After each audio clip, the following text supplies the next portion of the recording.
শোনা যায় যে মানুষ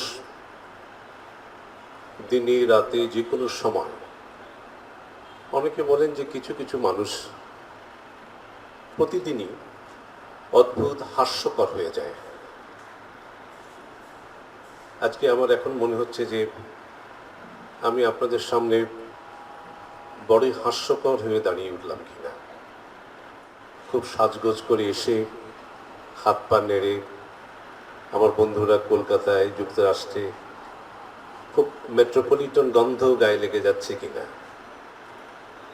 আমি তো খুব মেট্রোপলিটন শহরে বেশি বসবাস করিনি। আমার খুব দূরের শহর, আমার অনেক বন্ধুরা দেখতে পাচ্ছি আমার সম্মুখে বসে আছে। বন্ধুরা খুব গুরুত্বপূর্ণ এই জন্য যে নিজের দুটি চোখ, যে বাপরি বলছিলেন খুব ক্ষীণ, এর সুবিধা আছে। বন্ধুদের সঙ্গে যখন কথা বলা হয়, বন্ধুদের দুটি চোখ আমি ধার নিই, কর্য করি, আমার চোখের সঙ্গে ওই চোখ লাগায়। অজস্র বন্ধু যখন যুক্ত হয়, আমি তখন সেই চোখে সামান্য দৃষ্টিমান হই। কিছু কিছু মানুষকে খুব দূর থেকে উঁচু মনে হয়, বড় মনে হয়। বিষয়টা খুব সত্য তা নয়। হয়তো আমি কিছু কিছু মানুষের কাঁধের উপরে ভর করে দাঁড়িয়েছি, এই জন্য মনে হয় যে না, লোকটাকে খুব উঁচু চওড়া। আমি তো একটু মোটা তাজা মানুষ, আমার মনে হয় যে কেউ লক্ষ্য করতে পারবে। অনুপমের ভারী আক্ষেপ, ওর মাংস নেই। আমি বলি, তোমার মাংস নিয়ে নাও, মাংস তো দান করে দিতে চাই, কিন্তু মাংস বোধে ঘষা মাজা করে মাংস দেয়া যায় না আসলে।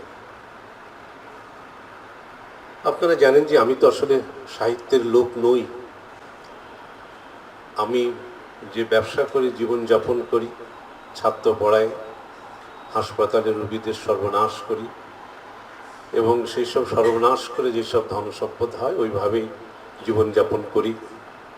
নাইদাকে বললাম যে আমি যে বিষয়ে পড়াই, আমার যেটা বিদ্যা ব্যবসা, যেমন আমি হয়তো, আমাকে যদি জিজ্ঞেস করা হতো যে সিজোফ্রেনিয়ানে বলেন, আমার জন্য খুব সুবিধা হতো।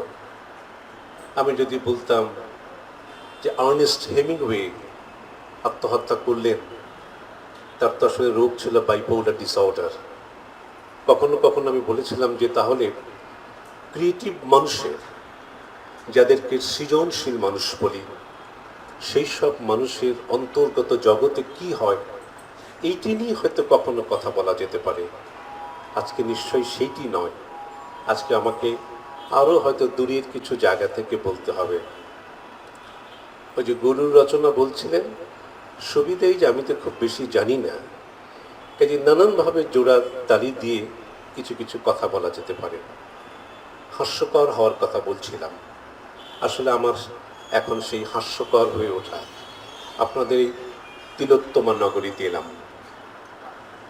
আমাদের বরেন্দ্র শহর থেকে আপনাদের এই শহরে আমরা যখন পৌঁছই, আমাদের যিনি বাস কন্ডাক্টর থাকেন, কন্ডাক্টররা এখন নিজেদেরকে গাইড হিসাবে পরিচয় দেন। সেই বাসের মধ্যে উঠলে বাতাস খুব বিশুদ্ধ করার নামে ভারী দুর্গন্ধ একটা কিছু ছড়িয়ে দেওয়া হয়। তারপরে সূরা আর রহমান থেকে আমরা শুনতে থাকি। সূরা আর রহমান শেষ হলে তারপরে একটু গান বাদ্য হয়। মুম্বাই শহরের গান পর্যন্ত যাওয়ার আগে আমাদের গাইড বলেন যে সুরের মূর্ছনায় আপনি তিলোত্তমা নগরীতে চললেন। আমি এইভাবে তিলোত্তমা নগরী আসি। যদি মনে করি যে না, বাসে চড়বো না, ট্রেনে যাই। ট্রেনে যেটা মুশকিল হয়, একটু পরপরই শব্দ বাজতে থাকে, কিছু ফেলে গেলেন কিনা। এবং আমাদের ওয়াশরুম বলি, আপনাদের মেট্রোপলিস সফিস্টিকেশনে ভালো হবে যে ওয়াশরুমে প্রচুর পানি ঢেলে দেবেন। তো এইরকম একটা বুঝতে পারি যে খুব মিসফিট দলছুট একটা মানুষ আপনাদের আজকে তিলোত্তমা শহরে এলাম। আজকে এই ঘরের সবচেয়ে বড় শোভা আপনারা। আমি মনে করি সভা যখন বলি, সভা শব্দের উৎপত্তি হয়তো শোভা থেকে এসছে। এবং মানুষ হচ্ছে সবচেয়ে সৌন্দর্যময় জায়গা, তারপরে প্রকৃতি, তারপরে হচ্ছে শিল্প। আমি অজস্র সুন্দর মানুষের সামনে আজকে দাঁড়িয়ে কথা বলছি। এরকম সবাই আসলে কি হয়, রবীন্দ্রনাথ থেকে ধার করে কথা বলি। রবীন্দ্রনাথ লিখছেন, আমি রাজশাহী ও ঢাকা প্রভিন্সিয়াল কনফারেন্সে উপস্থিত ছিলাম, কিন্তু আশ্চর্যই দেখিলাম ইহার মধ্যে কারোর গরজের চেয়ে, কাজের গরজের চেয়ে অতিথি সৎকারের ভাবটাই সুপরিস্ফুট। এত চর্ব চস্য লেজ্জ পেয়, এত শয়নাসন, লেমনের, সোডা ওয়াটার, গাড়ি ঘোড়া, এত রসদের জোর। বস্তুত কনফারেন্সের কেজ অংশ আমাদের চিত্তকে তেমন করে আকর্ষণ করে নাই, আতিথ্য যেমন করেছিল। আজকের এই আয়োজক খুব কাছাকাছি আছেন, এক্ষুনি চোখে দেখতে পাচ্ছি না। আমি জানি না যে সুপ্রচুর খাদ্য আছে নাকি লুকোনো আছে কোথায়। আপনাদের সবার পক্ষ থেকে তার কাছে এইরকম একটা দরখাস্ত করা থাকবে যে প্রচুর সুপ্রচুর খাদ্য অপেক্ষা করতে হবে। বঙ্কিমচন্দ্র যখন মারা যান, সেই প্রয়াণ সভায় রবীন্দ্রনাথ গেলেন। রবীন্দ্রনাথ তখন একটা শব্দ বলছিলেন, সাহিত্য ব্যবসায়ী। সেই শব্দটা মনে করবার চেষ্টা করলাম। আমার খুব পছন্দের মানুষ সুকুমার রায়, আমি শেষের দিকে দু একটা কথা বলবো তার সম্পর্কে। সুকুমার রায় একটা শব্দ ব্যবহার করতেন, ভাবুক সভা। এই ভাবুক সভা আর সাহিত্য ব্যবসা, এই দুটো মিলেই আমি আজকের এই সমাবেশ, আজকে যারা শোভা বৃদ্ধি করছেন তাদেরকে স্মরণ করছি। নাকি বলবো যে এটা একটা নিছক নিমন্ত্রণ সভা। রবীন্দ্রনাথের যে খুল্লুতার ভাই ছিলেন বলেন্দ্রনাথ, নিমন্ত্রণ সভা সম্পর্কে বলতেন যে এখানে গৃহস্থের একটি মনোহর বিনয় প্রকাশ পায়। আজকে আমাকে যারা নিমন্ত্রণই করেছেন তাদের সেই বিনয়ের সুযোগ নিয়ে আমি খানিকটা সুযোগ সন্ধানিত হচ্ছি বটে। আমি সব সময় বলি, আসলে মানুষ গল্প পোষ্যজীব। কখনো কখনো এই কথা আমি বলেইছি বটে। আমি বলি যে বেঁচে থাকার জন্যই গল্প বলাটা দরকার। আমাদের এক বন্ধু পাকিস্তানে ভ্রমণে গিয়েছিলেন। পেশোয়ারে খাইবার বাজারের কাছে একটি মসজিদ আছে, দরবেশ মসজিদ। এই মসজিদের কাছে একটা অদ্ভুত বাজার আছে, একটা রাস্তা আছে, বলে যে স্ট্রিট অফ স্টোরি টেইলার, কিচ্ছা কাওয়ানি বাজার। বিষয়টা হচ্ছে যে এই বাজারে ওই অঞ্চলের মানুষরাই এসে এসে সারাদিন প্রচুর বাজার করে, দোকানপাট, ব্যবসায়ী। সন্ধ্যা হলে আপনারা যেমন ক্যাফেতে বসেছেন, কফি শপ, চায়ের দোকান, ওই জায়গায় বসে বসে তারা সারাদিন গল্প করতে থাকেন, সারাদিন কথা বলতে থাকেন।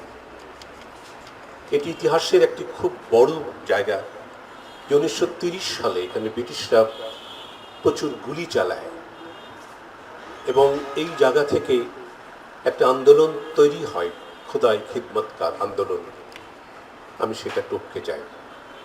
ওই যে তিলোত্তম নগরীর কথা বলছিলাম, আলবেয়ার ক্যামুর প্লেগের শুরুতে একটি কথা আছে, আপনাদের সবার স্মরণে আছে, যে কোনো শহরের সঠিক পরিচয় পেতে হলে খোঁজ রাখতে হয় সেখানকার মানুষ কিভাবে কাজ করে, কিভাবে ভালোবাসে, আর কেমন করে তারা মৃত্যুবরণ করে।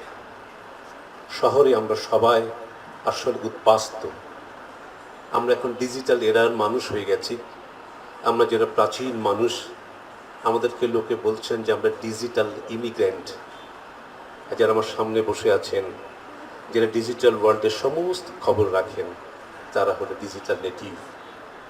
এইরকম একটা জায়গাতে নিছক কালো কালো অক্ষর ভূতের মতো হয় কিনা আমি কখনো কখনো ভাবি। আমরা বলছি যে নগরায়ন সভ্যতার সবচেয়ে বড় মাপকাঠি। আমি সেই তর্কে আর যাচ্ছি না। আজকের মঞ্চের পেছনে দেখবেন যে অনেক রকমের শব্দ যুক্ত আছে, জলধি, কথা সাহিত্য, কবিতা, ক্যাফে, কাঁটাবন। আমি ভাবছিলাম আমি সাহিত্য বিষয়ে কী আর কথা বলতে পারি। ওই যে জোড়াতালিতে খানিকটা খানিকটা গল্প বানানো যায় কিনা, এইটি হয়তো ভেবে চলেছি। প্রথমে ভাবলাম যে তাহলে জলধি সম্পর্কে বলি। জলধি এর একটাই আমি মানে জানতাম, যে জলধি মানে হচ্ছে সমুদ্র, জলধারণ স্থান। আমি এখানে যখন শুনলাম যে আমাকে পড়া দিতে হবে, তখন আমি আবার শিখতে শুরু করলাম যে আর কি মানে আছে। বলছেন যে জলকন্যাও বলা যায়। 1 2 3 4 চার যে শব্দটি, সেটাও নাকি জলধি ব্যবহৃত করা যায়। তাহলে কি বলছি আমরা সমুদ্রের পরে সন্ধ্যা উদযাপন করছি কিনা? ভাসমান সমুদ্র, জল চোখে দেখতে পাচ্ছি না, নিছক সমুদ্রের স্বাদ কিনা, এইসব নিয়ে নানান রকমের কথা মনে হচ্ছে।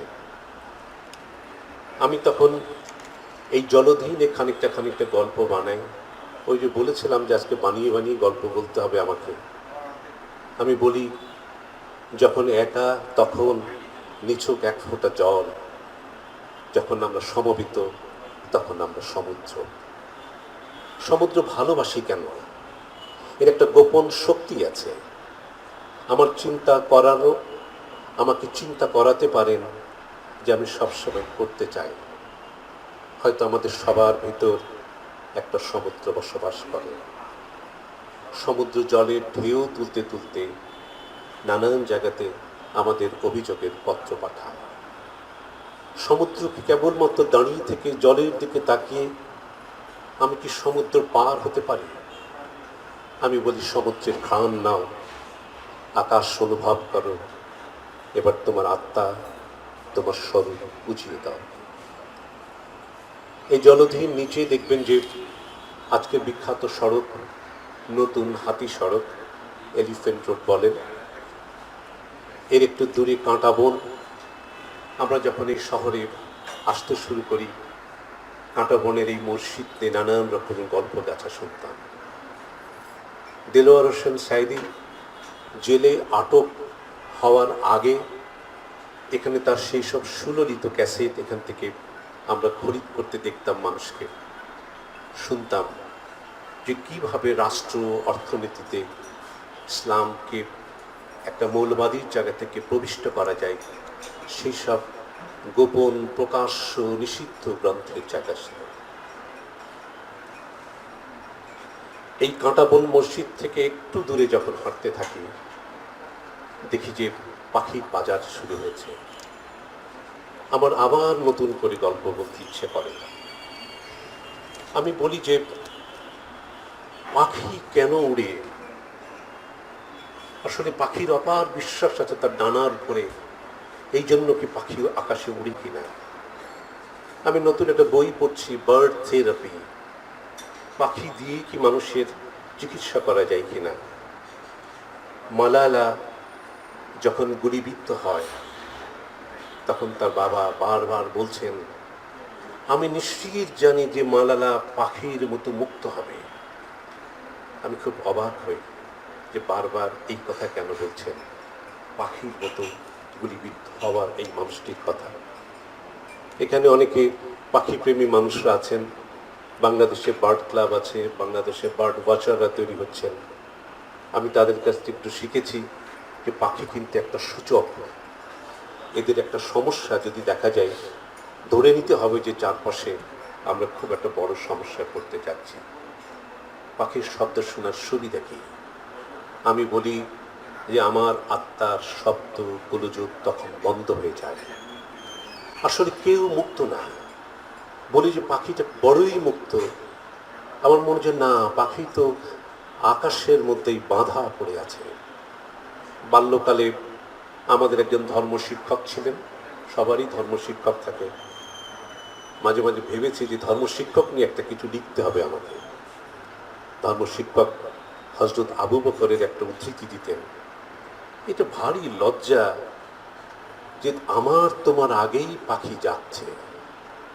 অনেকদিন ধরে ভাবতাম, আসলে খাঁচার পাখি কি গান করে নাকি কান্না করে? 90 যখন উত্তাল আন্দোলন হচ্ছে, যখন এই হাতি সড়ক জুড়ে বোমা ছুটছে, আগুনে পুড়ছে, আমার একটা ভয়ঙ্কর দৃশ্য মনে পড়ে যে এই পাখি বাজারে একটা জায়গায় দলছুট পক্ষী, কেইস বার্ড, হঠাৎ করে অগ্নিদগ্ধ হয়ে তীব্র চিৎকার করতে শুরু করে। আমি ছিলাম পলাতক মানুষ, কাজে ওখান থেকে আবার সত্যি সত্যি সরে এলাম। এই সরে আসাটা কোথায়? আজকের এই হাতি সড়কে। এই হাতি সড়ক বড় অবাক করা জায়গা। এই শহরে সব কিছু পাওয়া যায়। বড় ভালো পর্দা ঝোলাতে চান, এখানে ভোগ্য পণ্য আছে, খাবারের দোকান আছে, আপনার বিয়ের অনুষ্ঠানটা খুব ভালো করে করা যাবে কিনা সেটা করা আছে। একটা দল ছুট সর্ষের তেলের দোকান এই অঞ্চলে আছে। অনেক পশ্চিমে একটি কফি হাউস আছে। আজকে যখন এত কফির দোকান তৈরি হয় নাই, এই গলিতে কয়েকটি সঙ্গীতের দোকান ছিল, রেইনবো, সুরবিচিত্রা, রিদম। এবং রেইনবোর যিনি কবির ভাই ছিলেন, যখন যারা গান শিখতেন তারা বলতেন যে কবির ভাই আসলে রক গুরু। আমি সড়ক নিয়ে কথা বলতে বলতে আবার নতুন করে কথা বলতে শুরু করি। আমার অনন্তকালের শরীর, যাকে মনে হারানো সঠিক হয়নি, আখতারুজ্জামান ইলিয়াসের কথা বলি। ইলিয়াস ভাইয়ের সঙ্গে হাঁটতে হাঁটতে আমরা তখন এই নতুন সড়ক পুরনো এলিফ্যান্ট রোড ধরে হাঁটছি। আমরা মিল্কভিটার ঠান্ডা চকোলেট দুধ খেতে খেতে হাঁটছিলাম। উনি আমাকে চেনাচ্ছিলেন যে একটা টেইলর দেখতে পাচ্ছ, এটা বেস্ট টেইলর শু। এবং হাঁটতে হাঁটতে তিনি তখন কবি নওশাদ নুরিকে আমাকে চেনালেন। কবি নওশাদ নুরি হচ্ছে উর্দু ভাষী, উর্দু লেখক। তা অনেকে জানি না যে 1952 সালের ভাষা আন্দোলনে তাকে লেখা আছে। এবং বঙ্গবন্ধু মৃত্যুর পর 17ই অগস্ট যে কবিতাটা তিনি রচনা করেন, নজম টুঙ্গিপাড়া, নওশাদ নুরির সঙ্গে এই ভোজ্য তেলের আশেপাশে কোথাও আমার দেখা হলো। আমি একদিন সামান্য দূরে দেখি আমাদের কালের অসাধারণ মজুর্ষী ভদ্র মহিলা, আমাদের জননী জাহানার ইমাম গাড়ি থেকে নেমেছেন এবং ফুয়েল স্টেশনে দাঁড়িয়ে আছেন। এটি আমার অনেক দিনের স্মৃতি। এই হাতি রোডেই আমার খানিকটা পরেই দীপনপুর আছে। এই দীপনকে হত্যা করা হয় 15 অক্টোবর তারিখে। এইভাবে আমার কাছে হাতির সড়ক আসতে থাকে। আমি এবার হাতির গল্প শুরু করি। হাতির গল্পটা কি? হাতি, লোকে বলে যে হাতির মধ্যে জ্ঞান আছে, হাতির মধ্যে নাকি ভিক্ষা আছে, হাতি সংবেদনশীল, সহনশীল, হাতি নির্ভরতার প্রতীক, শান্তির প্রতীক। যারা বিজ্ঞান নিয়ে কাজ করছেন, যে মানুষের জীবজন্তুর প্রকৃতিতে কাজ করছেন, বলছে হাতির মধ্যে খুব সাংঘাতিক একটা বুদ্ধিমত্তা আছে। আমরা মানুষরা যেমন একটা বেড়াল ছানা, কুকুরের ছানা যেমন খুব বুকের মধ্যে, গলার মধ্যে জাপটে বসে থাকি, হাতি কিন্তু নাকি তাই চায়, মানুষকে নাকি খুব বুকের মধ্যে ওই রকম নাকি জড়িয়ে থাকতে চায়। সাহস কম, হাতির বুকের মধ্যে জড়িয়ে জাপটে থাকা ওটা বেশ একটা বড় ঘটনা হয়ে যাবে আর কি। ভারতবর্ষে বেড়াতে একবার যে দেখি যে রাস্তার মধ্যে হাতি ঢুকে পড়েছে এবং রাস্তা থেকে, ট্রাক থেকে আলুর উনি ছিনতাই করে খেয়ে ফেলছেন হাতি। এবং প্রাচীন গ্রিসের মধ্যে দেখবেন যে ডেমিট্রিয়াস, যিনি ইন্ডো গ্রিক যে সভ্যতার প্রতি, উনি মাথায় সবসময় হাতির মাথার খোলক করতেন। এই কথাগুলো আমার মনে হচ্ছে। হাতির বাহনের কথা তো আপনারা জানেন, লক্ষ্মী, বৃহস্পতি, শচী এরা কাজ করতেন। হাতিকে নিয়ে আমরা যুদ্ধ করতাম। আমাদের শহরে হাতি এলো কেন তাহলে? আমাদের শহরে হাতি আসতো মধুপুর বন থেকে। ওই সময় ব্রিটিশরা চাইতেন যে তাদেরকে প্রশিক্ষণ করে, যাদেরকে আমরা পিলখানা বলছি, আমাদের আজিমপুরের উত্তর পূর্ব কোণে, সেখানে মোগল আমলে জমিদাররাও এখানে রাখতেন। হাতির পিঠে আমরা তখন আস্তে আস্তে সরে গেলাম। 1900-র দিকে হাতি প্রকল্প সরে চলে গেল মায়ানমার। আমি একদিন দেখি যে এই শহরে হাতি গাড়ি থামিয়ে, একটা বড় গাড়ি থামিয়ে বলছেন যে কিছু পয়সা দিতে হবে। একজন ইংরেজিতে বললেন যে এক্সটর্শনিস্ট। হাতি কি তাহলে বল প্রয়োগকারী নাকি? হাতে বল প্রয়োগ করছেন এবং ওখান থেকে মুদ্রা ছিনিয়ে নিচ্ছেন। এইটিও আমার হাতি নিয়ে আরেকটি গল্প এখানে শেষ করি। এই এলিফ্যান্ট রোডে বলছিলাম কফি হাউজের কথা। আজকের এই সভাতে আপনারা দেখেছেন যে ক্যাফে শব্দ যুক্ত আছে, কবিতা শব্দ যুক্ত আছে। এটি নিয়ে দু একটা গল্প আমাকে বানাতে হবে। আমি কফি নিয়ে একটু কথাবার্তা বলি। কফি, ওরা বলছেন কফি নিয়ে আমাদের মুখস্থ একটা লাইন ছিল, এলিয়েটের line, I have measured out my life with coffee spoons. এইটুকু জানতাম। এটা ফরাসি শব্দ থেকে এসে, এরা বলছেন ক্যাফে মানে কফি। অতি সম্প্রতি ওরহান পামুকের একটা জায়গাতে পড়ে যে এমন কফি, উনি হঠাৎ বলছেন যে কফি পান পাপের মতো। আমাদের প্রফেটের নাকি নিষেধাজ্ঞা ছিল, কফি খেলে বুদ্ধি কমে যায়, হার্নিয়া হয়, আমাদের নাকি ইনফার্টিলিটি হয়। এবং উনি বলছেন যে ডেভিলস রিউজ মানে ধোঁকাবাজি। আমি খুব ভেবে চিন্তা করলাম যে হঠাৎ করে ওরহান পামুক কফি নিয়ে এত কথা বলবার চেষ্টা করলেন কেন।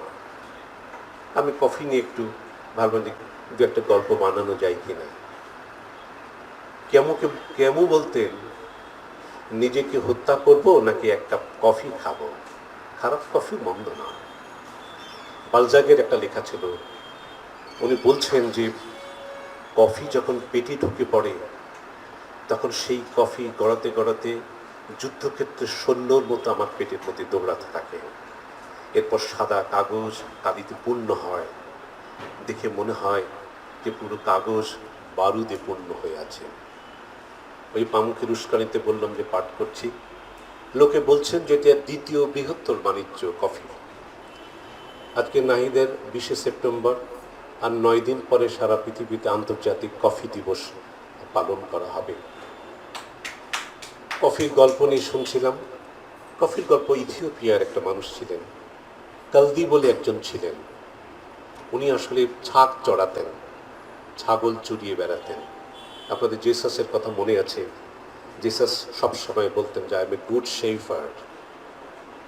কাজে আমাদের যে সব ধর্ম আছে দেখবেন যে সবাই কিন্তু মেষপালকের সঙ্গে খুব বড় একটা সম্পৃক্ত ছিল।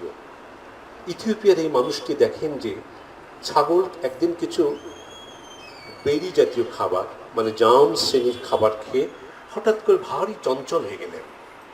তখন মনে করলো যে তাহলে ফলগুলো কুড়িয়ে বাড়িতে নিয়ে যায়, শুকনো করে খায়, তাহলে সেখান থেকে কফি দিবস হলো। ইথিওপিয়া হচ্ছে সেই মানুষ, আমরা বলি দুর্ভিক্ষ পীড়িত মানুষ। এই মানুষগুলোর চুল কিন্তু খুব কার্লি থাকে, খুব পেঁচানো থাকে। আমি একটা জায়গায় বর্ণনা পড়ে খুব অবাক হয়ে গিয়েছিলাম যে যখন দুর্ভিক্ষ বাড়ে, যখন খাদ্য সংকট হয়, তখন এই কার্লি হেয়ার নাকি সোজা হয়ে যাচ্ছে, স্ট্রেট হয়ে যায়। ইথিওপিয়া হচ্ছে সেই মানুষ। ইউরোপে অনেক পরে কিন্তু দেখা গেল যে কফির কথা যাচ্ছেন। এলিজাবেথ প্রথম তার মরক্কো অটোমান বন্ধুদের সঙ্গে কথা বললেন, তখন লোকে বলল যে এটা হচ্ছে আরব ভূখণ্ডের একটা মদ্য বটে, ওয়াইন।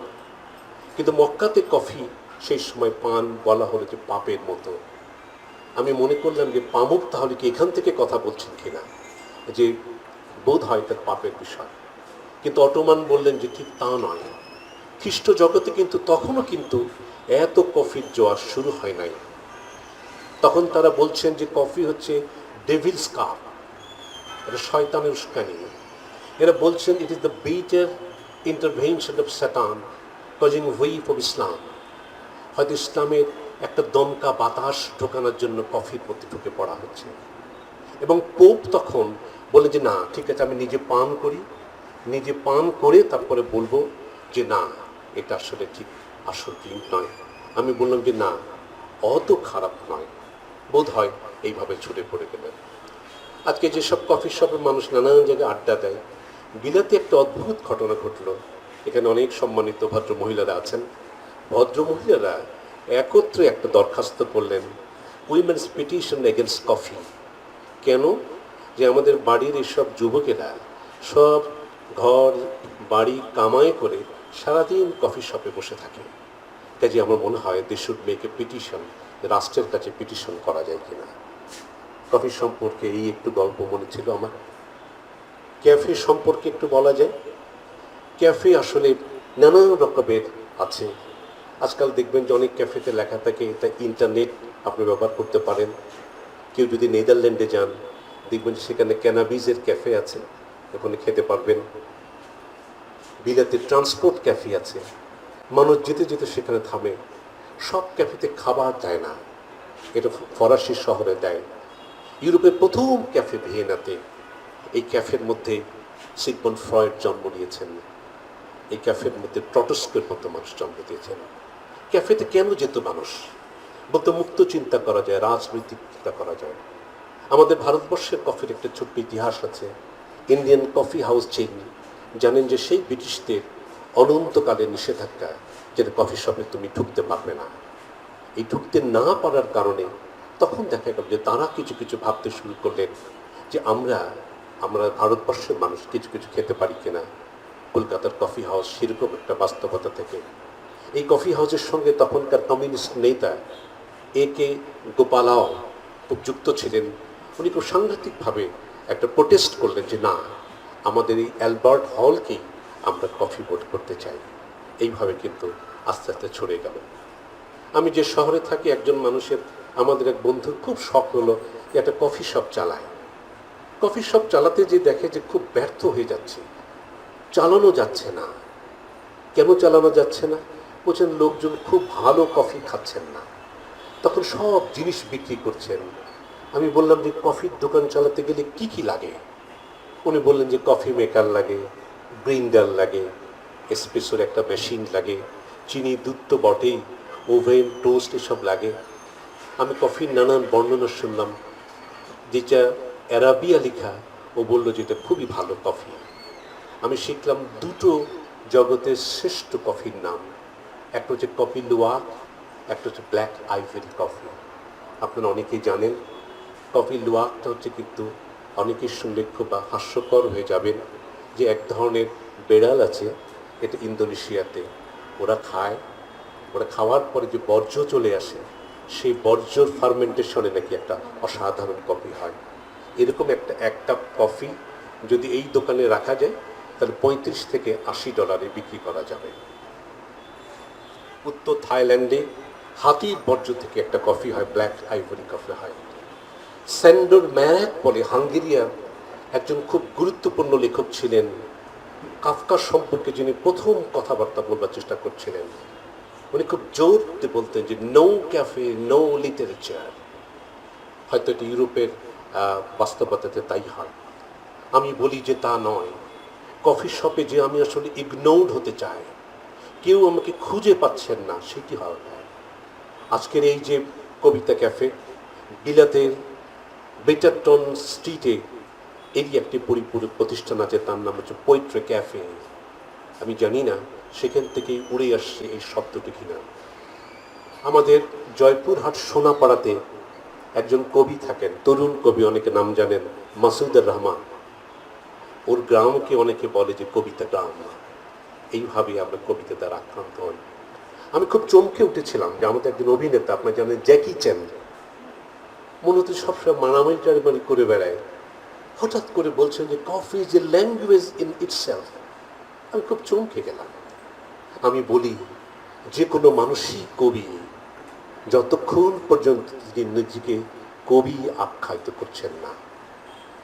কফি সম্পর্কে আমার শেষ কথাটা বলি। ভারতের কর্ণাটকে ভিজি সিদ্ধার্থ 1996 সালে একটা কফি চেইন শপ শুরু করেন, ক্যাফে কফি ডে। আমি খুব বেদনার্থ। 2019 সালের 29 জুলাই হি কমিটেড সুইসাইড। কারণ ওই কফি শপ চালাতে পারছেন না, আয়কর, ব্যাংক এত নানানভাবে কষ্ট দিচ্ছেন।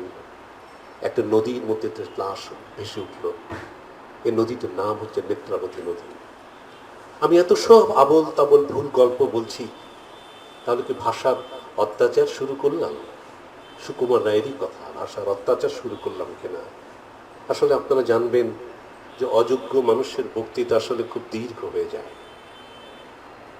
মনোযোগের গবেষণা করে দেখা গেছে যে মানুষ আসলে খুব বেশিক্ষণ মনোযোগ রাখতে পারে না। আমি জানি অনেকেরই মনোযোগ ছিন্ন হয়ে যাচ্ছে। গবেষকরা বলছেন যারা এখানে তরুণ মানুষ, যাদেরকে আমরা বলি মিলেনিয়াল কিডস, তাদের বেশিরভাগ মানুষ হচ্ছে বান্ধবহীন মানুষ।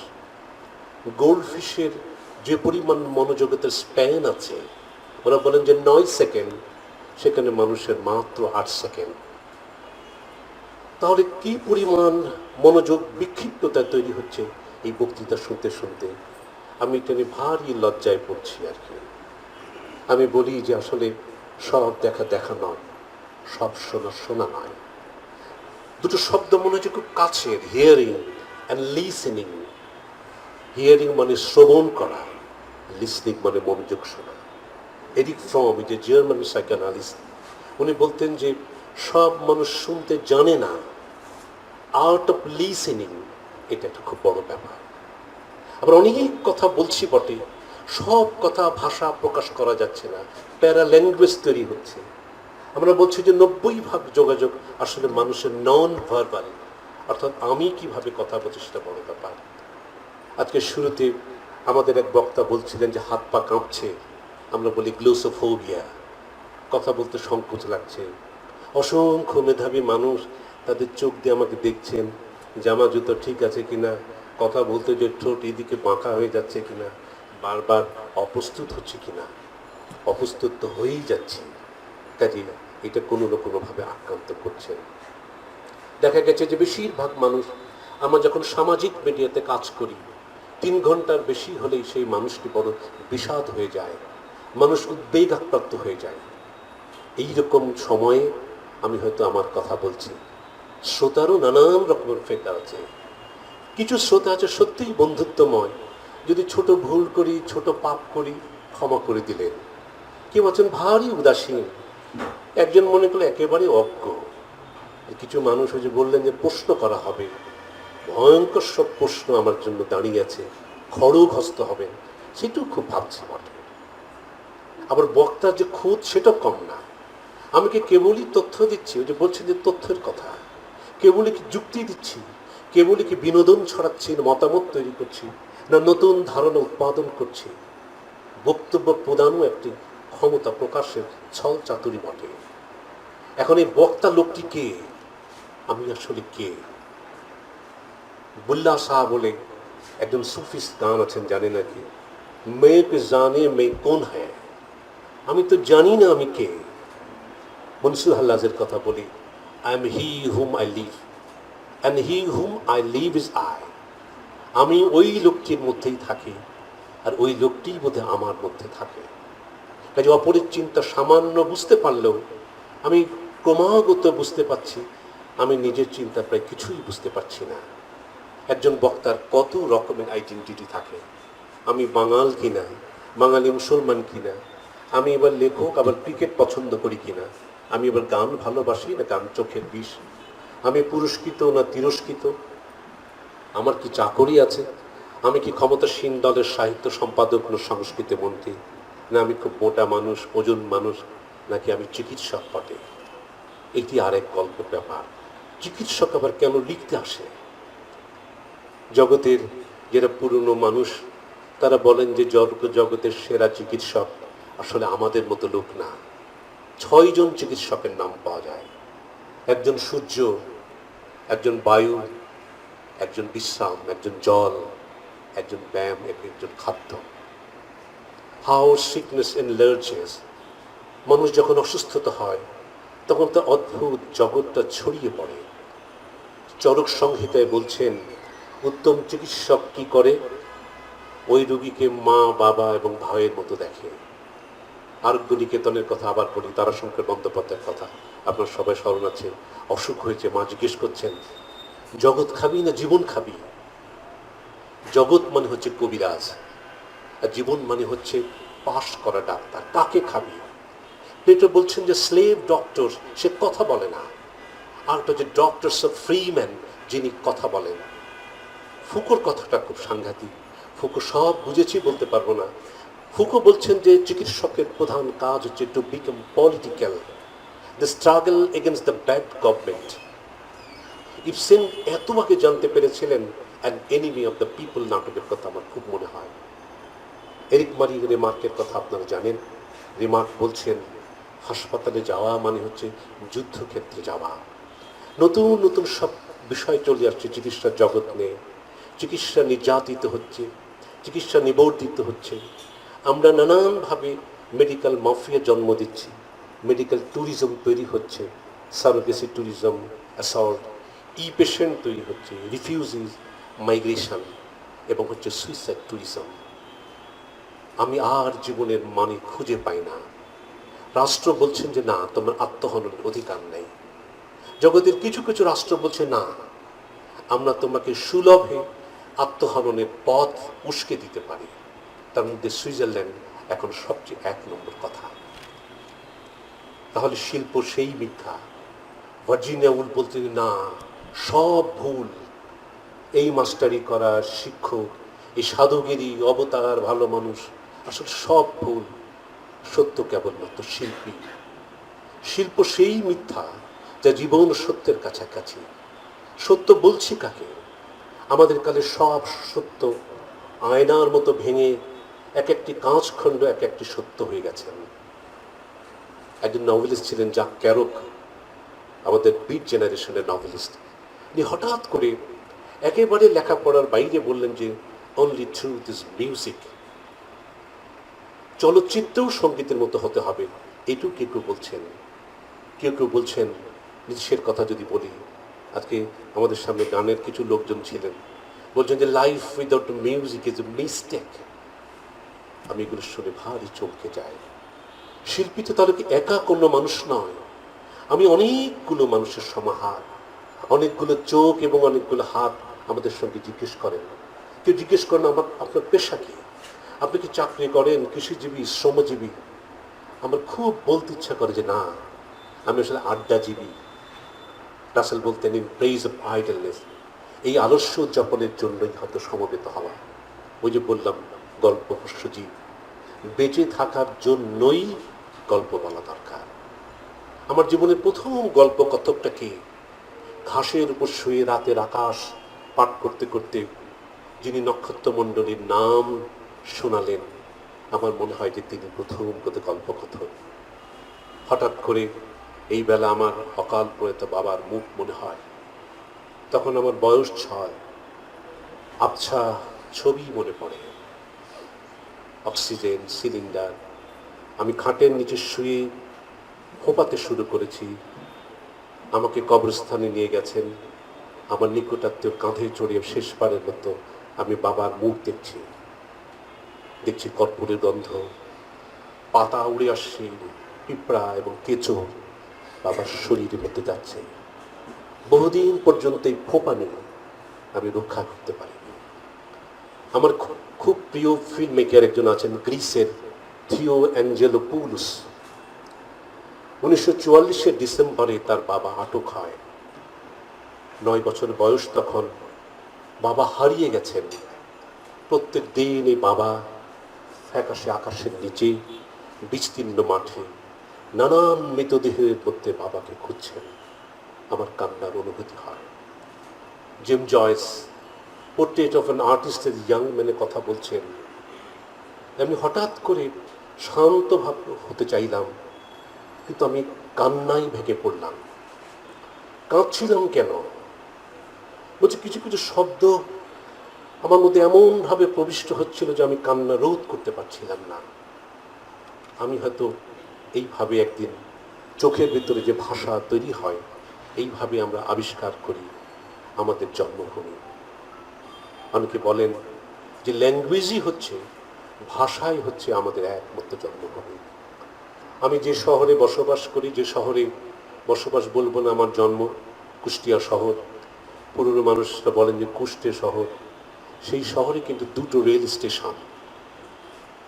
আমার মায়ের এক দাদু গল্প করতেন, রেলে চড়ে ঠিক পৌঁছনে যায়, কিন্তু তিনি তা না করে 8 ক্রোশ পথ হাঁটতে শুরু করলেন। সুবিধা কি? বলে যে ট্রেনের যে খরচটা বাঁচবে, এই 4 ঘন্টা পয়সা দিয়ে ময়রার দোকানে ভারী আহ্লাদ করে গুড় খাওয়া যাবে। এটি একটা বড় কথা। পদ্মার সবচেয়ে বড় শাখা গড়াই নদী, সেখানে আছে তার একটি খালপাড়। সেই খালপাড়ের উপরে জেলে পাড়া ছিল। আমাদের জীবনে প্রথম নৌকা চালানোর যে কারিগরি বিদ্যা, এই জেলেদের কাছ থেকে শেখায়। সেখানে চড়ক পূজা দেখতে গেছি। প্রতিমায়ের আয়োজন চলছে, অন্য পূজার। যিনি মূর্তি তৈরি শিল্পী করছেন, আমরা এক ঠাঁই দাঁড়িয়ে আছি। আমাকে বলছেন, চোখটা কেমন লিখেছি বলো তো। আমি খুব অবাক হয়ে গেলাম, চোখ কেমন করে লিখে? তখন পর্যন্ত অবন ঠাকুরের কথা জানি না যে উনি যে ছবি আঁকেন, ছবি লেখেন। বহু বছর পর্যন্ত আমি আক্রান্ত ছিলাম, চোখটা কেমন লিখেছি বলতো। আমি দেখি যে পূজার যে ঠাকুর এসছেন তার হাতে পুরোহিত দর্পণ, সমস্ত পূজার মন্ত্র লেখা, গড়ায় স্নান করছেন, গড়ায় ডুব দিয়ে স্নান করছেন। উনি বললেন যে আসলে স্নানের সময় ভারতবর্ষের সমস্ত নদীকে আসলে স্পর্শ করি। আমি বলি, নদী যেতে যেতে নদী ধরে এগুলেই বোধহয় মানুষ সমুদ্রে পৌঁছই, পৌঁছতে পৌঁছতে আমরা জলধি হয়ে যাই। এইভাবে আমার একদিন ডুব সাঁতার শুরু হয়। আমাদের কালের অবিস্মরণীয় কাল 1971। রক্ত মাংস জমতে থাকে। সে বছর প্রচুর বন্যা হয় এবং বন্যায় দেখা গেল যে মাছ উৎপাদন বেশি হয়। লোকে বলছিল এত মাছ কেন? মানুষের রক্তরস পান করতে করতে এই বছর সাংঘাতিক মাছের আবাদ হয়েছে। যুদ্ধ শেষে যখন ঘরে ফিরছি, বুক সমান ঘাস, বুলেটের খোসা, বুলেটের শব্দ, রক্তের চিহ্ন, নারী বস্ত্রের অংশ বিশেষ ছড়িয়ে আছে। আমি আবার বলি, চোখটা কেমন লিখেছি বলতো। চোখের কথা যখন বলছি, সত্যজিৎ তখন রবীন্দ্রনাথের উপরে ডকুমেন্টারি তৈরি করবার জন্য সব কাজ আয়োজন করে ফেলেছেন। নন্দলাল বসুর কাছে গেছেন, বলছেন যে মাস্টার মশাই, আমি একটা চিত্রনাট্য করেছি, খসড়া করেছি, এটা যদি আপনি একটু দেখে দেন। নন্দলাল বলছেন, তোমার কত নাম আর তুমি এসছো। সত্যজিৎ বলছেন যে আপনার নিজে হাতে যে দেখার চোখ দুটো আমার মুখে বসিয়ে দিয়েছেন, সেই সব কিছু করছে। সত্যজিৎ পরে একটা ছবি করে, আপনারা জানেন যে আরেকজন দৃষ্টিহীন শিল্পী বিনোদ বিহারী, ইনার আয়। আমি এখন খুব বুঝতে পারি অন্ধত্ব একটা অনুভূতি বটে। হেলেন কেলারের কথা বা হালের উপন্যাস সারামনের কথা আমি নাই বললাম। আমাদের পাড়ার নতুন মসজিদে তখন বছর বছর শীতকালীন জলসা হতো। তখনও সাইদি সাহেবদের এইরকম আবির্ভাব হয় নাই। ওখানে ওয়াজ করতে আসছেন একজন অন্ধ হাফেজ, অসংখ্য সুললিত কণ্ঠ, আমরা সব অবশ্যই শুনছি। যেহেতু বাবা আমার অকাল প্রয়াত, সেই অগ্রাধিকারে আমার কেউ কেউ সামনে ঠেলে দিতেন, অন্ধ হাফেজ যদি আমার মাথায় স্পর্শ করে দেয়। অন্ধ হাফেজে স্পর্শ করলে আমি আবার আমার মধ্যে কান্নার অনুভূতি তৈরি হতো। কুয়াশা, ওয়াজের সামিয়ানা, একটু একটু করে কুয়াশা গড়িয়ে পড়ছে আর বারবার কান্না আক্রান্ত হয়ে যাচ্ছে। আমাদের তখন স্কুল ঘরে বার্ষিক নাটক হচ্ছে অমল, ডাকঘর হচ্ছে। একজন বলে যে তুমি ডাকঘরের অমল করো। অমলের একটা কথা আছে, আপনার সবাই স্মরণে আছে, কি করতে চাও জীবনে? শুধুই দেখতে চাই, আমি শুধুই দেখতে চাই। আউট অফ সিইং আমি দেখতে চাই। আমরা ইংরেজিতে বলি look at me, look at her, look each of them. সব দেখা এক রকমের না, কত রকমের শব্দ। স্টেয়ার, স্থির দৃষ্টিতে তাকানো। লুক অ্যাট ইনসেসেন্টলি, নিরন্তর তাকানো। গেইজ, অপলক দৃষ্টি। লুক ফর লং টাইম, লম্বা সময় ধরে দেখো। লুক এগেইন এন্ড এগেইন, বারবার দেখতে থাকো। আবার এই চোখটাই সীমাবদ্ধ, কারণ চোখ দিয়েই আমি আমার জগৎ সংসারের আদর্শ পরিমাপ করতে শুরু করি। চোখের বাইরেও কিন্তু দেখা থাকে। যেসব মানুষগুলো শ্রবণ প্রতিবন্ধী, তারা কি করে? তারা কিন্তু সাইন ল্যাঙ্গুয়েজতে কথা বলছেন, সিং ভয়েস, গলার স্বর দেখছেন চোখ দিয়ে। এটি একটি নতুন কমিউনিকেশনের জায়গা। আমার খুব মনে হয় বিটোফেন তার শেষ জীবনে সঙ্গীতের দিয়ে কি চিন্তা করছিলেন, কখন কখন মনে হয়। এইরকম অস্পষ্ট ঝাপসা চোখ দিয়ে আমাদের পরিভ্রমণ শুরু হয়। শহরে দুটো রেলের কথা বলেছিলাম, আপনাদের স্মরণে আছে। আমাদের কুষ্ঠ শহরের রেল জগতী, পোড়াদা, নদিয়া, রায়টা হয়ে কলকাতার শিয়ালদা পর্যন্ত চলে যাচ্ছেন। এই ট্রেনে আচার্য জগদীশচন্দ্র বসু আমাদের শহরে নামছেন। আমি তাকে স্পর্শ করতে পারি। আমাদের সেই উত্তাল নদী পার হয়ে রবীন্দ্রনাথের আতিথ্যর জন্য গেছেন। এটা হয়। আমাদের শিশুকালে তখন মিথ হচ্ছে, নতুন ঘটনা আসছে যে রবীন্দ্রনাথ মূলত লালনের খাতা সরিয়ে গীতাঞ্জলি লিখে পুরস্কার পেয়েছেন, আর নজরুলকে এমন কিছু খাইয়েছেন যাতে উনি বাকরুদ্ধ হয়ে গেছে। আমরা বহুদিন পর্যন্ত এটা ভাবতাম আর কি। আমাদের বাড়ির পাশে ছিল রেনির ঘাট, অনেকে দেখেছেন। অন্নদা শঙ্কর রায়ের লেখাতে পাবেন ওই সময় গড়াইতে যে তীব্র জলস্রোত ছিল, সেখানে রেভারেন্ড বিশপ কটক জলের মধ্যে ধুয়ে যায়। রবীন্দ্রনাথ চিঠি লিখছেন রথীন্দ্রনাথ রায়ের কাছে যে কুষ্টের যজ্ঞেশ্বরকে জেনে নিবি ওই মোটরের এইচপি কত, মানে হর্স পাওয়ার কথা। আমার তখন এইভাবে দেখার জগৎ বড় হয়। দূরে দেখি ছেউরিয়া লালন আখড়া, জিন্দা দেহে মরার বসন, আরও দূরে শালঘর, মধুয়া কুটিবাড়ি, বল্লভপুর মন্দির, বলরাম ভজা সম্প্রদায়। দেখি কুমার নদ, জলধর সেন, অক্ষয় মৈত্র, কাঙাল, মুন্সী জমির উদ্দিন, মোশারফ, কাজিউদ্দুদ, মোতাহার, নীল বিদ্রোহ, কেনি, পেরিসন্দ্রদের আখ্যান দেখতে পারি। কুষ্টিয়া শহরের প্রাচীন দেওয়াল এবং আকাশ জুড়ে তখন ভারী গান বাদ্য, ভারী নাটক শুরু হয়েছে। কলকাতা থেকে প্রমথেশ বড়ুয়া, শিশির, অহিন্দ্র, আঙুরবালা, ইন্দুবালা, কৃষ্ণচন্দ্র দে, সন্ধ্যা, শ্যামল, হেমন্ত, ধনুঞ্জয় মানবের দাসটা শুরু করে। আমি দেখি আমাদের প্রাচীন মোহিনী মিলের যেখান থেকে একটা ছোট্ট জায়গা থেকে জল গড়িয়ে গড়িয়ে আসতো আর কি। আমরা সেখানে সাইকেলটা কাত করে দাঁড়িয়ে থাকতাম। একটু পরেই দেখি যে সে নালার জল সবুজ হয়ে গেল, খানিক পরে দেখি যে বেগুনি হয়ে গেল, হলুদ হয়ে যাচ্ছে, কমলা হয়ে যাচ্ছে। কারণ রং মিল থেকে মিলের যে জল সেটা গড়িয়ে গড়িয়ে এইভাবে চলে আসছেন। এইভাবেই দেখতে দেখতে আবার সেই রেলগাড়িতে চড়া। এই রেলগাড়ি এবার কুমারখালী রওনা হয়েছেন। কুমারখালীতে তখন কুমারখালী ফেদার তৈরি হচ্ছে, হাড়গিলা পাখির বেগুনি পালক। আমাদের এখানে অনেক পাখি প্রেমী বন্ধুরা আছেন। হাড়গিলা পাখির বেগুনি পালক, সেটা কলকাতার ব্রিটিশ রমণীদের হাতে উপস্থাপিত হতো, যার নাম ছিল কুমারখালী ফেইদার। পাখির পালক উড়ে যেতে যেতে আমরা পরে ভয়ভীত হই এবং উদ্বাস্ত হই। যে গ্রামে আমি জন্মেছিলাম সে গ্রাম অদৃশ্য হয়ে গেছে। তবে কি আমি কোনোদিন জন্মাইনি?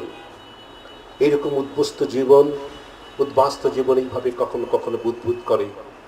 আমরা বলি চরই বেতি। আমি বলি আত্মদ্বীপ হও, নিজের কাছে প্রদীপের মতো হও। আমরা দিনে দিনে বদলাতে থাকি, হাতে খড়ি হয়। আমার অভ্যাস বদলায়, ইচ্ছা, আমার দৈন্য, উদ্যোগ ও লক্ষ্য আস্তে আস্তে বদলাতে থাকে। অথবা কিছুই শেষ পর্যন্ত হয়তো শেখাতে হয় না। আমরা লিবারেল আর্ট শিখতে পারি না, আমি লজিক শিখতে পারিনি, রেটোরিক শিখতে পারিনি, অ্যাস্ট্রোনমি জানি না, মিউজিক তো জানি না।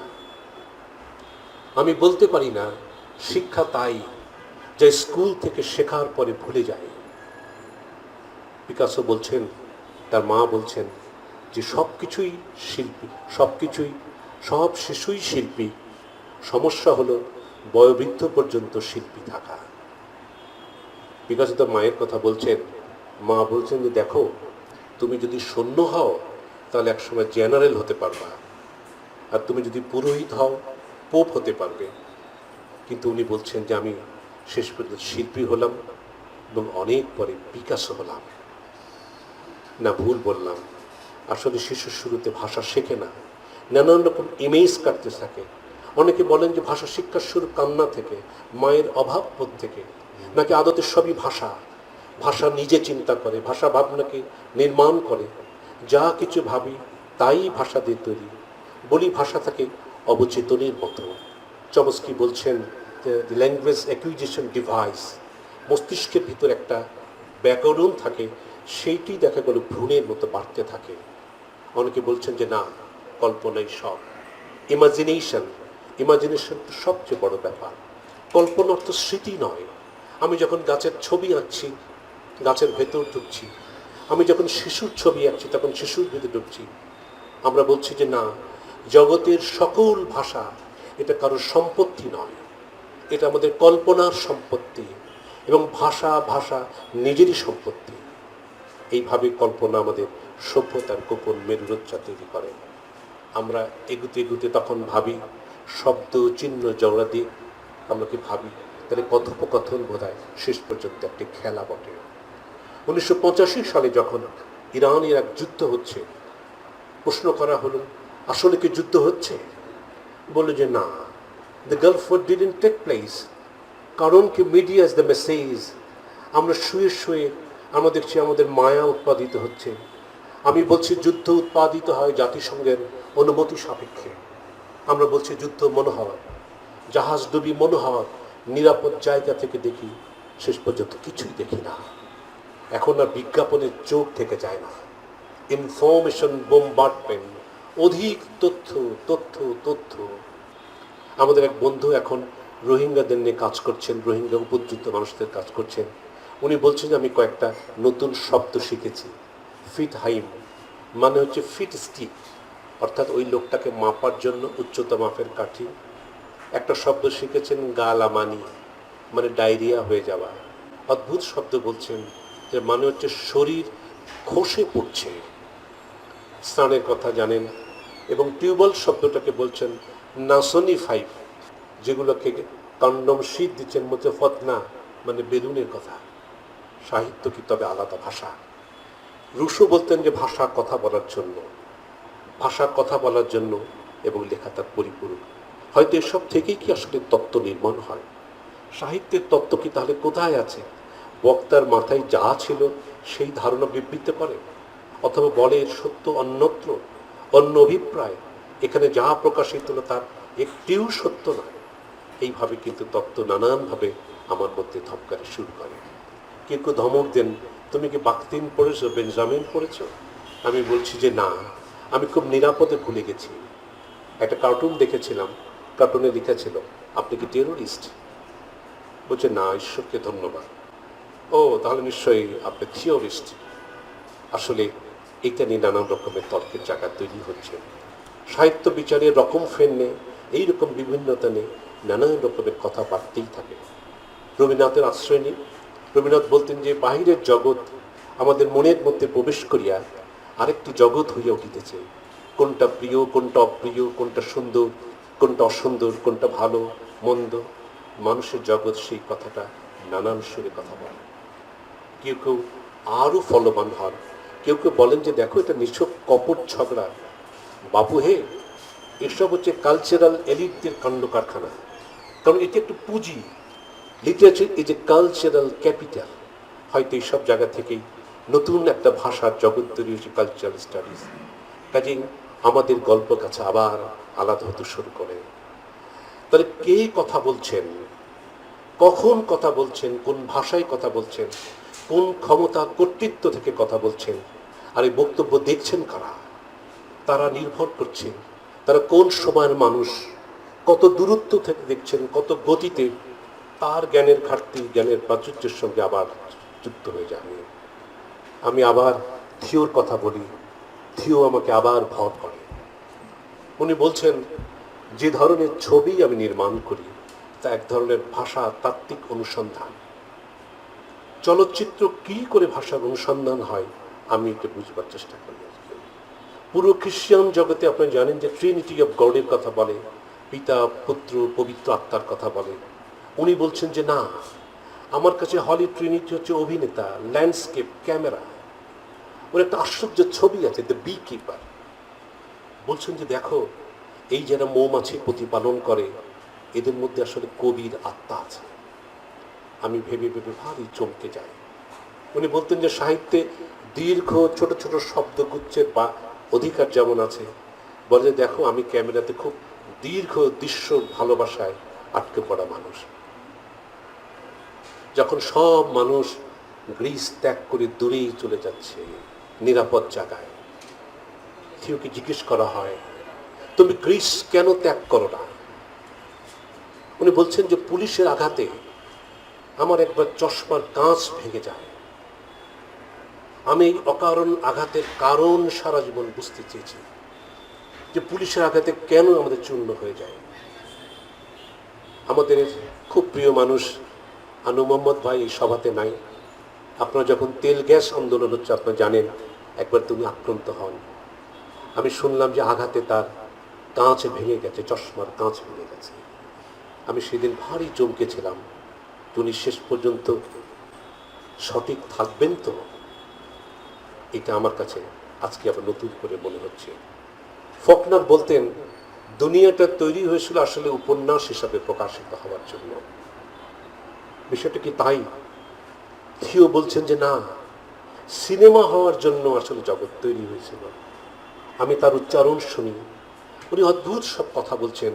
দেখেন গ্রীসে বামপন্থীরা মৃত ভাষায় কথা বলে, আমি ধারকর্য করে মাথায় শব্দ আনি।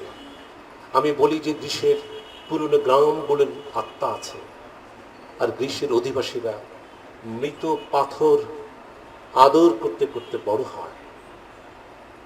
টেলিভিশন নামক সত্য যন্ত্র যে আমাদের ঐতিহাসিকের কাছে দেখায় গ্রীসের সব মানুষ এখন জলে ডুবে যাচ্ছে। মাইগ্রেশন, ডিসপ্লেসমেন্ট, এইভাবে আমরা রূপান্তরিত হই, পুনর্মুদ্রিত হই। আমরা বলি আমার একটা ইতিহাস, এক একটা স্মৃতি যে নিজেকে ক্রমাগত আবিষ্কার করতে থাকে। আমি আমার সমস্ত তত্ত্বচান এড়িয়ে বলি উপন্যাস হচ্ছে স্থাপন করা, গচ্ছিত রাখা। কিছু ভাবনা গচ্ছিত রাখছি। লেখার কালে, কথা বলার সময় আমি স্বয়ং, আমি অপর মানুষ, আমি বারবার বদলাতে থাকি।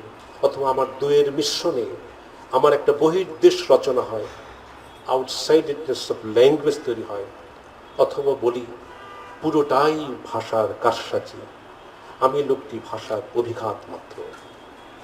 সাহিত্যের যারা সমাজপতি, বিচারপতি, এরা নানানভাবে আমাদের বিচার করতে বসেন। আমি হালের এই সব খ্যাতিমান বিচারকদের কথা ছড়িয়ে চলে যাই 1883 সালে প্রবাসী পত্রিকায় যোগেশচন্দ্র রায় অদ্ভুত একটা কথা বলছেন, গল্প 4 প্রকার, কোনটি দৈবাত ঘন আবর্তিত দুগ্ধ, খেলে বুঝতে পারি হ্যাঁ কিছু খেয়েছি, অনেক দিন মনে থাকে। দ্বিতীয় প্রকার, কোনটা জলদুধ পানসে থাকে, এ বেলাতে খেলেও বেলাতে মনে থাকে না। কোনটা পিটালির গোলা, দুধের গন্ধও নাই, কেবল দেখতে সাদা। আবার কোনটা পচা ছেনার জল, ছেনা মানে ছানা হতে পারে, গন্ধেই বমি হয়ে যায়। এই পুরুষ তর্কের কথা জমতেই থাকে, জমতেই থাকে। বিনয় সরকার যখন বলছেন রবীন্দ্রনাথের প্রবন্ধে হৃদয়ের স্পন্দন, শশীভূষণ বলছে যে না, এটা অত খাঁটি সাহিত্য না। ঢোড়াই চরিত মানুষ যখন তৈরি হচ্ছে, বলছে এটা উপন্যাসটার প্রবন্ধ, কারণ পাদ টিকায় কণ্টকিত। সুধীন্দ্রনাথ বলছেন যে কি, যে গদ্য পদ্যের যদি শৈল্পিক বিবাহ দিতে পারি তাহলে আমাদের কাব্যের মুক্তি হবে। ইনি ওই জন্য নম্বর বেশি দিচ্ছেন সোনাত্তরীর বলাকাকে, আর মানসিয়ার পলাতাকাকে নাম্বার কমিয়ে দিচ্ছেন। বিষ্ণুদেব খনিকার কথা বলছেন, কিন্তু কখনো জীবনানন্দের কথা বলছেন না। রবীন্দ্রনাথ কখনো মধুসূদন বিষয়ে উচ্ছ্বসিতই হতে পারেন নাই। রবীন্দ্রনাথের সঙ্গে জগদীশ গুপ্তের সেই লঘুগুরুর সে তর্কটার কথা আপনারা জানেন, কল্লোল গোষ্ঠীর শনিবেলা চিঠে নাই বা বলি, তর্কটা কত তীব্র হতে পারে। অনেকে বলেন যে কিটস কোয়ার্টারলি পত্রিকার আক্রমণেই নাকি মারা গেছে। এলিয়ট বলছেন যে দেখো, বিচারকটা আসলে 2 রকমের দেখা যাচ্ছে। একটা হচ্ছে যে ল্যাবরেটরি বিশ্লেষকদের মতো, যারা আমার লেখায় সমাজতত্ত্ব খুঁজছেন, রাজনীতি খুঁজছেন, ধর্ম খুঁজছেন। আর কেউ কেউ করছেন কি, পুরো লেবু নিংড়ে রস বার করে লেখার ভাবনা বোধ করছেন। মার্কসকে ঠোঁটের মাথায় শেক্সপিয়ার, বারবার শেক্সপিয়ারের কথা বলে যাচ্ছেন, কিন্তু বলছেন যে হাইনের সাহিত্য মূল্য আছে, কিন্তু উনি তার উপর খুব বেশি প্রসন্ন ছিলেন না। গেটে পড়ছেন না, কিন্তু গেটের যে সৃজন শক্তি সেটা উনি ধারণ করবার চেষ্টা করছেন। লেনিন যখন বিটোফেন শুনছেন, বলছেন যে অপূর্ব অতি মানবীয় শক্তি, কিন্তু উনি বলছেন যে এসব সঙ্গীত বেশি শুনলে মনকে অভিভূত করে। নির্বোধের মতো অনেক মিষ্টি কথা বলতে ইচ্ছা করে, যারা এই জঘন্য নরকে বাস করে, এমন সৌন্দর্য সৃষ্টি করে, তাদের ভারী আদর করতে ইচ্ছে করে। এটি হচ্ছে লেনিনের কথা। এত বৈপরীত্যমূলক পাঠ প্রতিক্রিয়ার পরেও লেখক শিল্পীকে বদলায় না, তোয়াক্কা করে না বদলাতে সক্ষম হয়। আমি বলি যে সৃজনশীলতা কোনো না কোনোভাবে ব্যাধি, pathology. No good soul is exempt from some tincture of madness. Steve জবের কথা বলি, হালের স্টিভ জবের কথা আপনার সঙ্গে জানেন। বলছে সৃজনশীলতা কি? নানান জিনিসের সমন্বয়। আমি বলি প্রত্যেকটা মানুষই সৃজনশীল। আমরা যারা 2-1 ফর্দ লিখেছি, ছবি আঁকছি, তা না। অনন্তকালের মানুষ, যারা ভূমিলগ্ন মানুষ, সব কাজ আমি জানি না। বিজ্ঞানীরা এই সৃজনশীলতা ভাগ করছেন। ওনারা বলছেন মেনি সি, সি মানে ক্রিয়েটিভ, অর্থাৎ যারা নিজের কাজ, নিজের বাঁচাটা সুন্দর করে করতে পারেন। লিটল সি, যারা অপরের ও নিজের সমস্যা সমাধান করতে পারেন। প্রো সি, নিজের পেশায় দক্ষ, সামান্য খ্যাতি হয়। কিছু মানুষ আছে বিগ সি, যারা কোনো বিষয়ে বিশেষ অবস্থা করেন, খ্যাতির তুঙ্গে পৌঁছান এবং জগৎ বদলে আবিষ্কার হন। সৃজনশীলতা অতএব শুধুই কতিপয় মাস্টার মশাইদের কম্য না, নানানভাবে এটা আজকে ছড়িয়েই যাচ্ছে। আমাদের যদি বিজ্ঞানের আবার সাহায্য নিই, নিউরোবায়োলজি অর্থাৎ যারা গবেষণা করছেন নিউরন নিয়ে, তারা সৃজনশীলতা নিয়ে কিছু কথাবার্তা বলছেন। আপনারা যদি খুব মোটা দাগে বলবার চেষ্টা করি, আমাদের যে হেমিস্ফিয়ার থেকে সেরিব্রাল হেমিস্ফিয়ার, বাম এবং ডান, ওরা বলছে যে বামের অংশটা আমাদের বাস্তবতা দেখে, আমাদের মধ্যে যুক্তি দেখে, ব্যাখ্যা দেখে, আর ডানের অংশটা সৃজনশীল হয়, যার মধ্যে পদ্য থাকে, যে জায়গা থেকে রং চেনা যায়। আমাদের ভাষা বোঝারও নানান জায়গা আছে। একটা জায়গা আছে সে শুধু শুনে, একটা জায়গা আছে শুধু প্রকাশ করে। মস্তিষ্কের মধ্যে সবচেয়ে অনুভূতি গ্রাহ্যর প্রখরতা আমাদের ঠোঁট এবং হাত, এটি বলবার চেষ্টা করছেন। আইনস্টাইনের মস্তিষ্ক নিয়ে এখন গবেষণা হচ্ছে। তারা বলছেন যে উনি পড়া এবং অঙ্ক ভালো পারতেন না। ডারউইন বলছেন যে আমি আসলে ভাষা ভালো মতো শিখতে পারিনি। সমারসেট মমের কথা অনেকে জানেন, যে মমের খুব তোতলামি ছিল, কথা বলতে বলতে ভারী বেঁধে যেত। উনি বলতেন যে আমি লিখে লিখে আমি আমার চিকিৎসা তৈরি করি। এরপরেও কত রকমের বিভ্রম তৈরি হয়, মানুষের ইলিউশন হয়, হ্যালুসিনেশন হয়, সব কথা তো ব্যাখ্যা করা যায় না। এমন কিছু কিছু ইমেজ আছে, ওই মুহূর্তে সেটি নাছোড় হয়। হয়তো দেয়ালে, ছাদে, মেঝে আপনি কোনো আঁকিবুকি দেখেছেন, তার মধ্যে ছবি ফুটে আসে।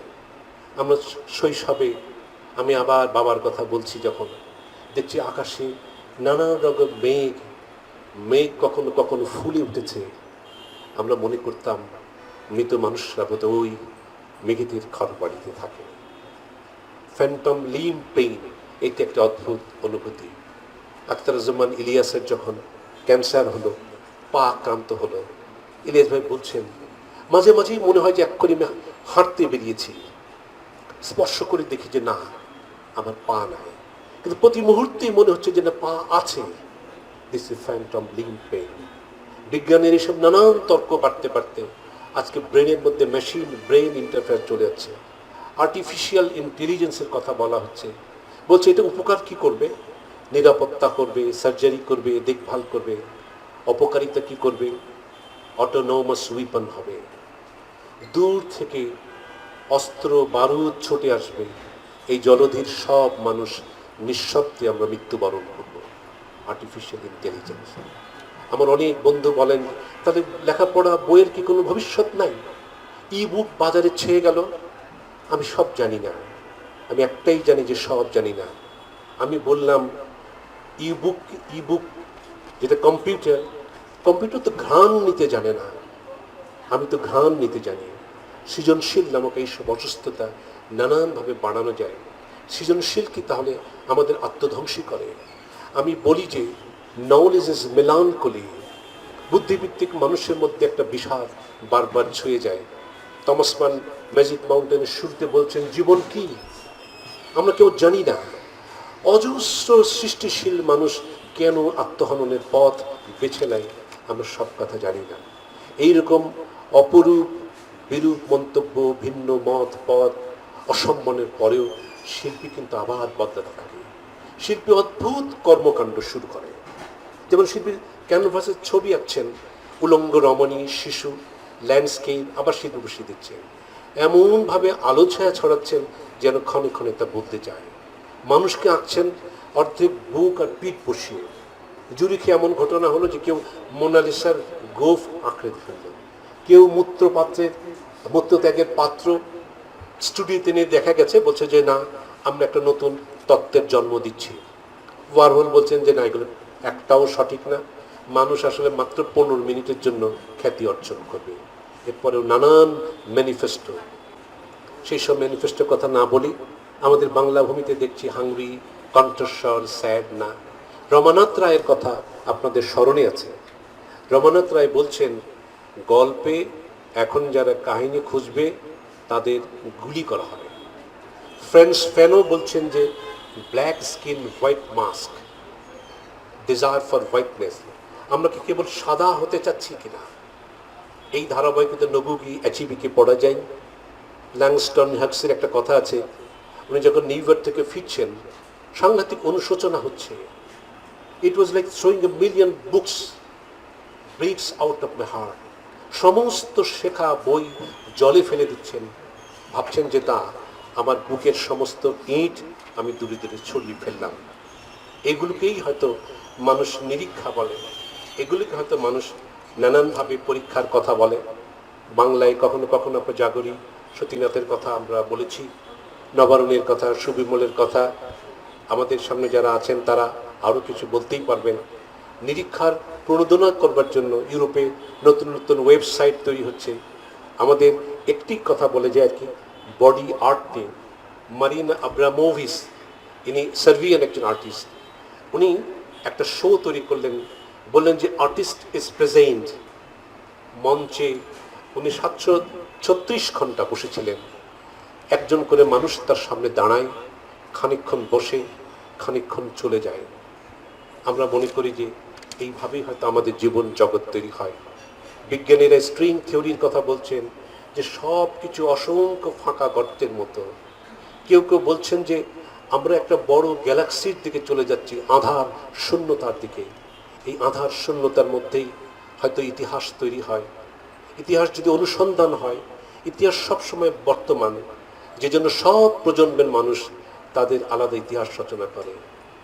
ইতিহাস পুরনো স্মৃতির বোঝা নয়, আমার আত্মোদ্ভাস। ইতিহাস একটি উপন্যাস যার লেখক জনগণ। আমি বলি ইতিহাস দেওয়ালে রক্ত দাগের মতো, বারবার বাড়ি বদল হয়, বারবার দেওয়ালে রং হয়, কিন্তু কোনোভাবেই ছাড়ানো যায় না। আমরা এইভাবেই হয়তো একটা সময় আবার ছড়িয়ে পড়ি। আমি বলি লেখা একটা ব্যাধি বটে, লেখা দূষিত রক্ত বিশুদ্ধ করে। লিখি কারণ পৃথিবী দেখার শিল্প। আমি পৃথিবীর উদ্দেশ্যে একটা হয়তো পত্র রচনা করেছিলাম। লেখা শেষের পর অনুভব হয় যেন শিশুটিকে বাড়ির পেছনে গুলিবদ্ধ করা হলো। লিখি বদলিয়ারের নির্দেশ অমান্য করে। বদলিয়ার বলতেন, সার্বক্ষণিক কবি হও, এমনকি গদ্য হলো তোমাকে কবি হবে। আমি বলি যে ভাষা হলো ত্বক। আমার ভাষা অন্যের শরীরে ঘষতে থাকি, যেন আঙুলের পরিবর্তে আমার হচ্ছে শব্দরাশি, অথবা শব্দের মাথায় আঙুল। এখন আমার ভাষা প্রকাশ হবার আঙুল জুড়ে শহরগুলি বাংলা। আমি বলি আপনি লেখকের মতো পাঠ করুন। গল্প বলার মানুষ না থাকলে জাতি তার শৈশব হারায়। আমি যা লেখা তা নয়, আমাকে বুঝবার সময় হয়তো আসেনি, হয়তো মৃত্যুবরণ। আমি বলি যেখানে যাই অবাক হই, কবি সেখানে আগে ভাগে পৌঁছে গেছেন। কবি বন্ধুদের সঙ্গে পথ হেঁটে হেঁটে কবিতা দেখি, অথবা আমাদের চেনা পরিসরে কবিতা আবির্ভাবের চিহ্ন পাঠ করি, অথবা দেখি আমার প্রতিবেশের ভেতর লুকোনো কবিতার রং গন্ধ। এবার গল্প রচনা হয় কবিতা নিয়ে। গল্পের ভিতর লিখি, কবিতা কখনো শেষ হয় না, পরিত্যক্ত হয়। কবি কে জানে একাল এক মুহূর্তে এমন সব মহান জ্ঞান সমৃদ্ধ কথা বলে যা তারা নিজেরাই বুঝতে পারেননি। হয়তো সব হৃদয় আংশিকভাবে গান গায়, অন্যের হৃদয়ে তা প্রতিধ্বনিত হয়। আর ভালোবাসার সেই পাত্রের স্পর্শে সবাই কবি হয়। ভেবে ভেবে স্থির হই, অথবা তস্তয়স হই। বিশুদ্ধ গণিত কি যৌক্তিক চিন্তার কবিতা? আইনস্টাইন প্রশ্ন করছেন।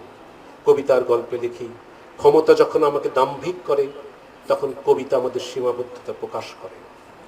কবিতা যখন সীমাবদ্ধ করে, কবিতা এখন তার ব্যাপকতা প্রকাশ করে। ক্ষমতা যখন দুর্নীগ্রস্ত, কবিতা তা পরিচ্ছন্ন করে। কোনো কিছুই যখন ঘটানো যায় না, কবিতা ঘটায় তাই। কবিতা লিখে লিখে বলি, জীবনের উদ্দেশ্য বড় বড় বিষয় দ্বারা পরাজিত হওয়া।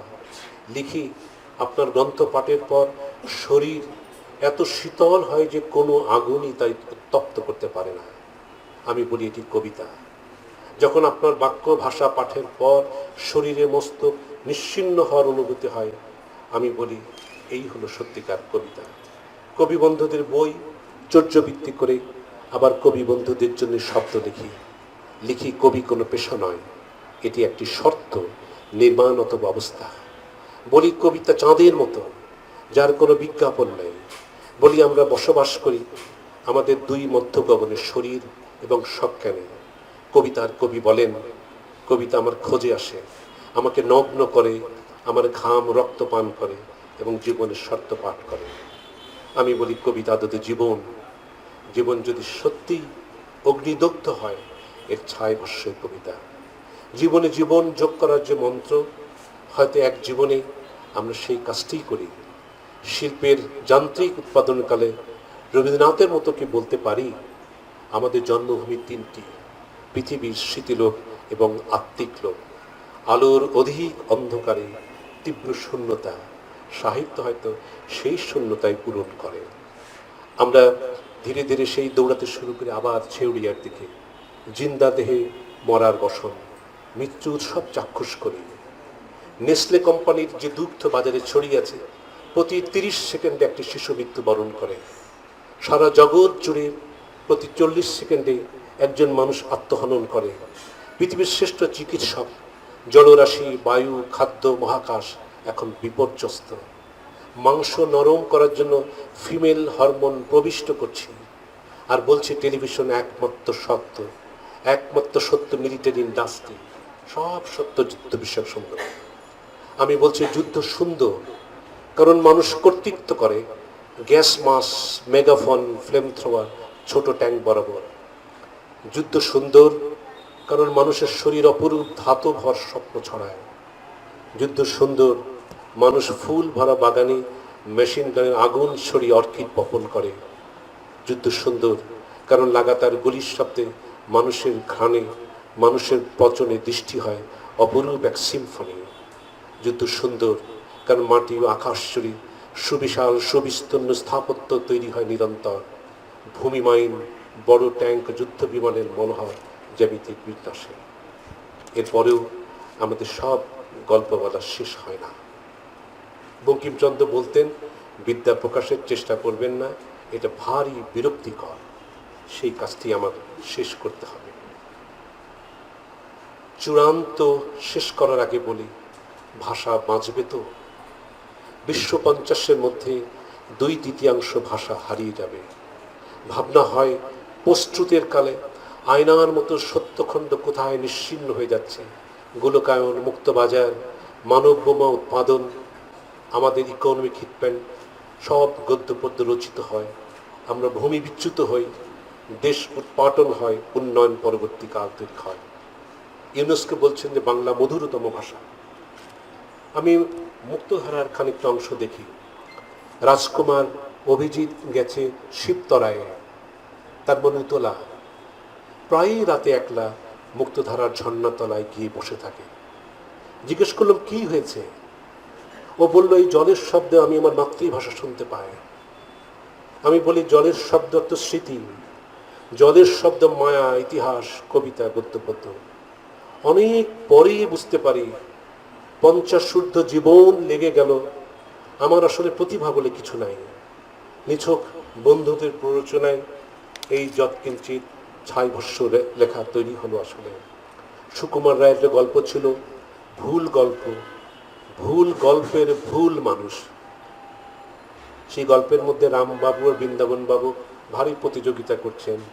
গল্পে বলতে হবে লোকটির বয়স কত, 60 না 56, পোস্টমাস্টারের নাম কি, প্রাণেশ্বর না প্রিয় শঙ্কর, লোকটি কৃপণ না বন্ধুত্ব। অথবা সুকুমার রায়ের সেই মামার খেলা, সবাই যেমন ইচ্ছে কথা বলতে পারবে, কিন্তু একটা অক্ষর বাদ দিয়ে। এই মনে করো যেন ক বলবো না, এমন কোনো কথাই বলবো না যার মধ্যে কোথাও ক আছে। শেষ পর্যন্ত ক মুখ্য গ মুখ্য হয়ে এই আমাদের বলা, ভুল গল্প লেখা, কবিতার মুখোমুখি দাঁড়িয়ে ভুলে ভরা 2-5খানি ছাই ভাষ্য রচনা করা হলো। এবং তার শাস্তি প্রায়শ্চিত্ত করবার জন্য আজকের এই কাঠগড়ায় দাঁড়াবো। ডারউইনের মতো ভাবি, আবার বাঁচলে নিয়ম করে কিছু কবিতা, কিছু গান শুনতাম নিদেন পক্ষে সপ্তাহে একবার। ধরা যাক বৃক্ষ নামক একটি কবিতা, যখন পৃথিবী লেখে আকাশ জুড়ে, তখন বৃক্ষ হত্যা করে আমি কাগজ বানাই এবং আমার শূন্যতা করি। সাহিত্য হয়তো এই শূন্যতাই খানিকটা পূর্ণ করবার চেষ্টা করে। ওই যে বললাম বিদ্যা প্রকাশের চেষ্টা, আমি আবার এখানে ক্ষান্ত দিই। আলোচনায় বিস্তার ভেজাল থাকলো, কথাবার্তা ভারী এলোমেলো হয়ে গেল। ভরসাই যে আপনাদের উষ্ঠ সাহায্যে সেই অশুদ্ধি দূর হবে, আমার আত্মম্বরিতা কমবে, চিন্তা পরিচ্ছন্ন হবে। আইনস্টাইন বলতেন, 6 বছরের শিশুকে যদি বোঝাতে না পারো তাহলে বুঝবো যে তুমি কিছুই বুঝো নাই। এত চেঁচিয়ে চেঁচিয়ে চিৎকার করছি, অনেক কষ্ট বলা, অনেক কথা বলা হলো, কিন্তু কিছুই বলা হলো না। আমি বলছি একটাই প্রাপ্তি, মানুষের মুখ দেখা দেখি হলো। অনেক মানুষ, আমি খুব প্রাণে বিশ্বাস করি মানুষের মুখ দেখা মানে তীর্থ দেখা। ছোট ক্ষুদ্র ফটোর মতো আমাদের সঙ্গের সেই সব অখণ্ড অনন্ত মুখমণ্ডল এবং হৃদয়ে দেখার স্মৃতি নেই। আজকে আমি এখানে শেষ করছি। আপনাদের সবাইকে ধন্যবাদ।